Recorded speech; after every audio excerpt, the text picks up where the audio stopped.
یہ ایک ایسی کہانی ہے جسے سن کر آپ کو یقین نہیں آئے گا، لیکن یہ سچ ہے اور بہت خطرناک سچ۔ ایک یہودی لڑکی، فرانس کے شہری، جس نے شیعہ مذہب اختیار کیا، پھر ایرانی انقلاب کے نعروں کے ساتھ ایسی قربت حاصل کی جس کا خواب بھی شاید ایران کے وفادار شہری نہ دیکھ سکے۔ نام تھا کیتھرین، چہرہ معصوم، نظریات انقلابی، الفاظ دل فریب، اور ان سب کے پیچھے چھپی تھی ایک ایسی آنکھ جسے دنیا موساد کہتی ہے۔ کیتھرین ایران میں ایک تحقیقی صحافی کے روپ میں داخل ہوئی، اسلامی انقلاب کی حمایت اور ولایت فقیہ کی وفاداری کے بینر تلے۔ اس نے آہستہ آہستہ ایران کے نظام میں اپنی جگہ بنائی۔ اس کے مضامین ایرانی نیوز چینلز اور حتیٰ کہ آیت اللہ خامنائی کی ویب سائٹ پر شائع ہونے لگے۔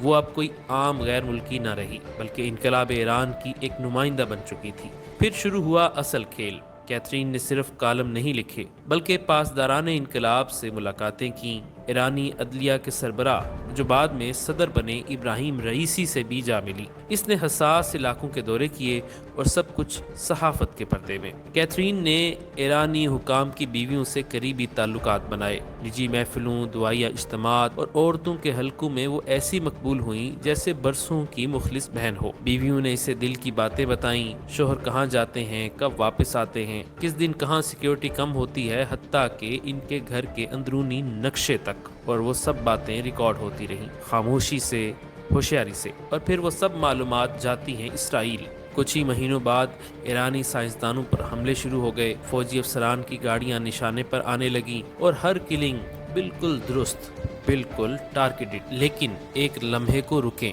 کیا کیتھرین واقعی اسرائیلی جاسوس تھی؟ کیا وہ موساد کی تربیت یافتہ ایجنٹ تھی؟ اس بات کی اب تک کسی بھی انٹیلیجنس ادارے، نہ ایران نہ اسرائیل، نے باقاعدہ تصدیق کی۔ ہاں، 2022 میں کیتھرین نے خود ایک مضمون میں یہ انکشاف کیا کہ میں کبھی شیعہ ہوئی ہی نہیں تھی، یہ سب کچھ صرف ایک کردار تھا۔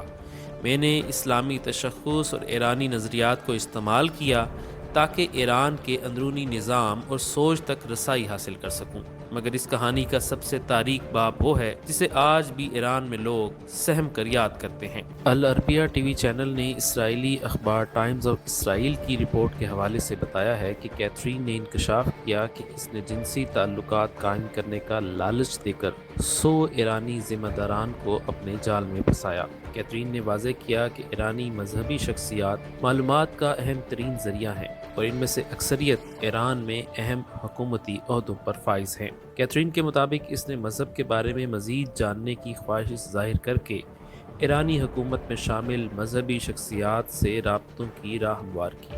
وہ ان شخصیات کو عارضی شادی کی پیشکش بھی کرتی تھی۔ اس پیشکش اور اعتماد حاصل کر لینے کے بعد یہ شخصیات خلوت میں خود ہی کیتھرین کو مزید معلومات فراہم کر دیا کرتے تھے۔ اسرائیلی خاتون جاسوس نے مثال دیتے ہوئے ایرانی پارلیمنٹ کے ایک رکن کے بارے میں بات کی۔ اس رکن نے قربت کی ملاقات میں پارلیمنٹ کے خفیہ اور بند اجلاس میں ہونے والی تمام کارروائی کی معلومات اور اہم ملکی راز کیتھرین کے سامنے گوش گزار کر دیے۔ کیتھرین نے اپنے بلاگ میں تحریر کیا ہے کہ وہ فرانسیسی پاسپورٹ پر ایران میں داخل ہوئی تھی۔ اس کے مطابق وہ ایک مسلمان یمنی کی بیوی تھی، جس کے سبب شکوک دور ہو گئے۔ جب تک ایرانی اداروں کو شک ہوا تو وہ فوراً ملک چھوڑ کر برطانیہ واپس چلی گئی، لیکن تب تک وہ ایران کو زخم دے چکی تھی۔ سائنسدانوں کی ٹارگٹ کلنگز، حساس معلومات کی لیکنگ، اور ایران کے اندر ایک ایسی درار جس نے پورے سیکیورٹی نظام کو ہلا کر رکھ دیا۔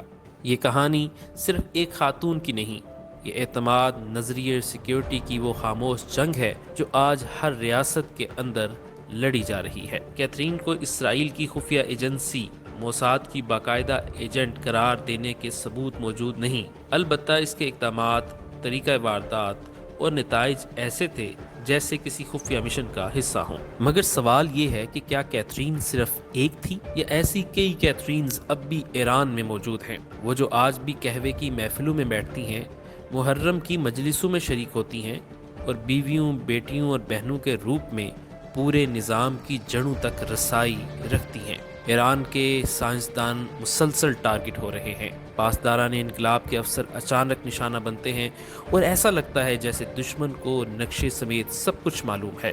تو کیا یہ سب کچھ کیتھرین کے بعد بھی جاری ہے؟ کہ آج بھی کوئی موساد کی بیٹی ایران کے ایوانوں میں بیٹھی سب کچھ سن رہی ہے؟ اور کیا ایسی کیتھرین صرف ایران میں ہے، یا شاید پاکستان، ترکی، شام، لبنان، حتیٰ کہ خلیج ممالک میں بھی ایسی حسینائیں اسلام، انقلاب اور نظریے کا لبادہ اوڑے دشمن کا مشن پورا کر رہی ہیں؟ یہ ایک جاسوسی کی کہانی نہیں، یہ ریاستی اعتماد کے انہدام کی داستان ہے، جہاں جنگ توپ اور تفنگ سے نہیں، لباس، زبان اور تعلق سے لڑی جا رہی ہے۔ آج کی جنگ رشتوں کے درمیان لڑی جا رہی ہے، اور سب سے خطرناک ہتھیار ہے اس طریقے اعتماد۔ سے ایران کو اندرونی طور پر نقصان پہنچایا گیا جو اس کی ناکامی کا سبب بنا۔